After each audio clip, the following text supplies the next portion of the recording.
Let's talk a little bit about spiritual bypassing and the dangers of spiritual bypassing, especially in a time like this of collective trauma. So, of course, I obviously am in the spiritual community. I'm a voice in the community, and I have my ear to the ground when it comes to what a lot of people are saying.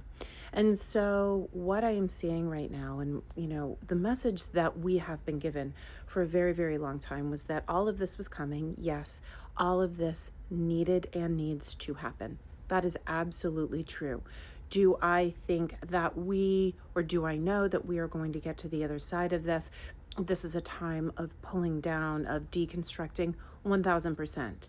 Now, it doesn't mean that just because we have this understanding and this knowledge that we need to stand in a place of love, light, peace all of the time, right? Love can have a lot of different forms. It can have a lot of fierce forms.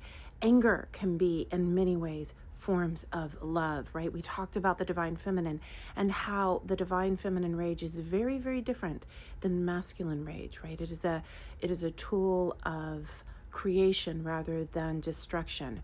So when we hear things like, sit in your love all the time, it makes us feel as if we don't have the right to feel our righteous anger.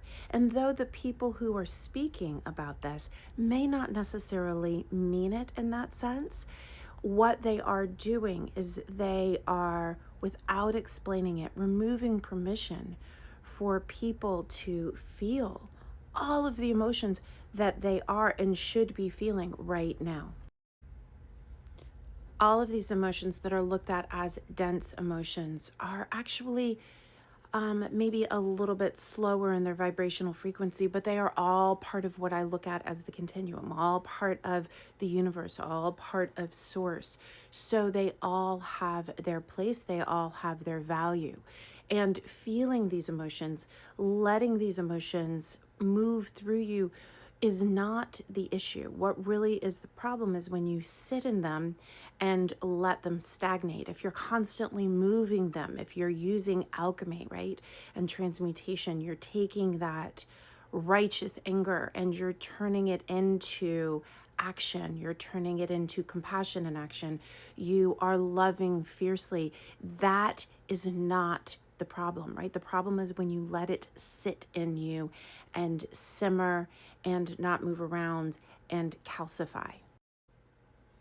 When I was having my second child, somebody talked to me about orgasmic birth. And, they were like, if you can just transcend and transcend past the pain and the fear, then, you can actually have an orgasm as you're giving birth.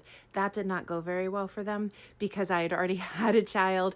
And I was like, nope, there is no way, right? Even though we talk about the idea that our thoughts create our realities. Yeah, no, it was very real pain.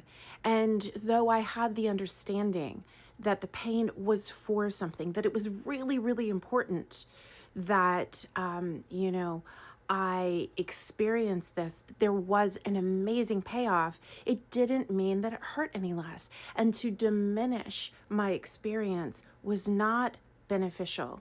It made me feel small. It made me feel less strong and powerful in my body. And so when we are spiritually bypassed, we're experiencing the same thing. We're having our experience diminished. So have your experience, feel your feelings. These are birthing pains and they are painful. And it is right and good that we sit in them, that we experience them, and that we then use that pain, that anger, that fear, and don't let it calcify inside of us, but we let it alchemize and we let it move us forward so we can pull down the walls of the patriarchy and we can rise up to build something new. So when you are being faced with somebody who is spiritually bypassing you, whether it be in person or online, you absolutely have the choice to just ignore what they're saying. They can feel however they want to feel, but you know what? So can you.